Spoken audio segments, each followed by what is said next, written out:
So you want to know which is the best sim racing wheel on PlayStation and Xbox 2025? Well, you come to the right video because we're just going to let you know. And we're also going to compare them a little bit. So if you're in the blue corner, you can maybe feel good about your wheel. If you're in the green corner, you can also feel good. So we've got here actually a PlayStation and an Xbox. We've used these wheels on both. We know what we're talking about here. So I just want to introduce the players. So remember, if you're looking for a sim racing wheel for yourself, for a gift, we're going to go through, there's no stupid questions. So on the PlayStation side, I would say the best wheel you can get right now as a package is the Thrustmaster T598. It comes with this wheelbase, it comes with this rim, and it comes with some pretty basic pedals as well. This costs £449 at the moment. I might have a discount code, so go to www.simracingdiscounts.com if you want to check discounts. Sam, what takes around the Moza side? So with the Moza wheel, I'll start with the price early. It's £350, so a whole £100 cheaper. It does have interchangeable rims, so you can actually, you've got the button box in the middle. The whole rim itself, for £30 extra, you can actually take off and put a wheel this on. is different. So like this one, you can actually turn this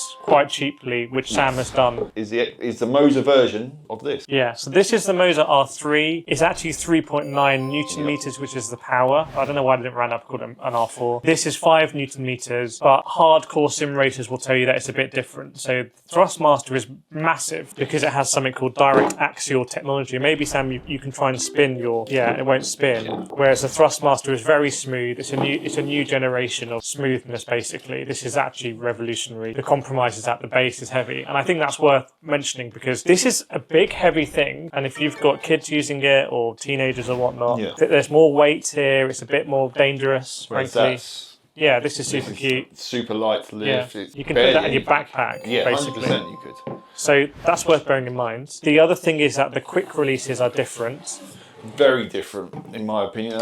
This one here feels a lot more industry standard type, as in it's the way you kind of claw it backwards and put it on. Yeah, so this is a composite quick release. It's very exciting that we're able to get this sort of price range. You didn't used to be able to, frankly. And that's on. And it's a quick release, so you can quick release it off. And why don't we put something like this? So if you're thinking, I want to use something a bit more exciting, well, with these ecosystems, you can actually do that. So I'm going to put this in here, quick release, and now we've got what is the Thrustmaster Hypercar wheel, which is a £350 rim, which is pretty crazy because this rim costs the same as the whole setup for the R3. So sim racing companies will take your money. Don't worry about that. They're always going to sell products. If you are trying to buy something, please use my affiliate links because they send me some at no extra cost to you. There we go. So we've got the T598 here. Now on the Moza, the quick release is, I would say, a bit better. This is a lot easier to do when you have it on a rig, by the way. And that's it. And then to undo it, you're going to have to do this on the camera. So to undo it, you have to just pinch it in and extract it out. Now, I want to be very careful here about console compatibility because they work a bit different. So on a PlayStation, as I understand it, the chip that makes it work on PlayStation is in the base. So here, the chip is in this base, so you can use whatever wheel you want to with this, and it's going to work on the PlayStation. As I understand it, on Xbox, the chip is actually in the wheel, and you need to have an Xbox button. So if you want to get going on Forza or ACC or Wreckfest or something like that on Xbox, this is absolutely perfect. If you want to play the F1 game, you can modify this in a supported way and have an F1 wheel. The pedals all have to be the official pedals kind of going in here. So you have you can't connect multiple things to your console at the same time in a sim racing ecosystem. It all has to be just one cable from your console to the base. I think a lot of it is going to be down to personal preference.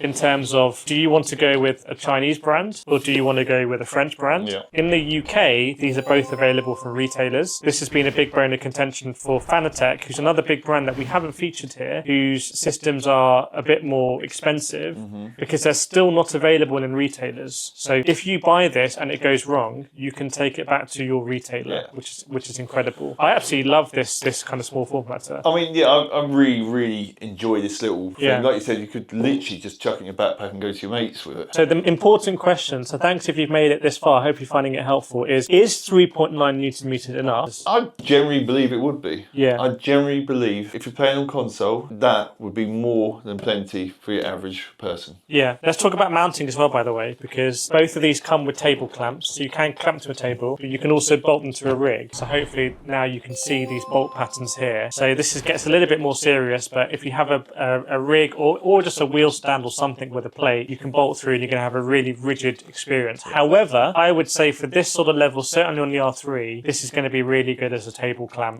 because it's just light. And the clamp is actually more of a pain than the wheelbase. And I would love to have seen some kind of integrated clamp here. So that's all you need, and then you could just clamp it. But using this on a table, because the pedals, which we don't have in front of us here, but the pedals are really not very. They'll be on screen in B-roll right now, but the pedals are nothing to. The pedals are the weak spot, and that's fine on carpet because you actually don't want too much resistance on carpet, because otherwise you're going to be shooting things off. So you actually want a little bit of softer pedals. But on a rig, they will show their weakness. Yeah, and I mean also another point as well. This just really, to me, being like an aluminium case, it's actually really nice quality for the price. Like this, that is a really nice piece of kit to even just to look at. But it really sturdy. It does give you confidence on the actual product. Yeah, I feel like Moza, my hunch is, Moza really wanted to impress Microsoft with this and Xbox. Yeah. It doesn't get loud from when we've used it. It doesn't get hot from when we've used it. There have been some complaints that T598 does hum and does get hot, but that hasn't been with the Moza. It's just, I don't know anyone who's bought this and has regretted it, actually, because you're getting it for $350. The rim you're going to keep, by the way. Like, even if you decide to upgrade your Moza system, you're going to keep this rim. I want to do iRacing. I want to do Le Mans Ultimate on PC. I want to do PC sim racing. These are still fine. These still work great. You just need to go out and get a PC. But everything is going to work great. This is all going to be fine. Yeah. And then I would say another year down the line, you might be like, okay, now I actually want to have something more powerful. And then you might be looking at getting something like the Conspit Aries we've got there, or we've got Mad Acertech equipment and hydraulic pedals, or the Thrustmaster T598, the big ones there just behind Sam. And it's nice to be in an ecosystem where, like you said, this wheel would work on an R9. And I presume, let me see, and those Thrustmaster wheels will work on that Thrustmaster base. If you're thinking about getting this and you're somebody who likes Forza or whatever on Xbox, it's $350, let's call it $360. It might be 3 years before you feel like I really need to upgrade it. Yeah. That's £120 a year. That's £10 a month. My maths is correct. My maths is probably not correct. It is correct. Is it correct?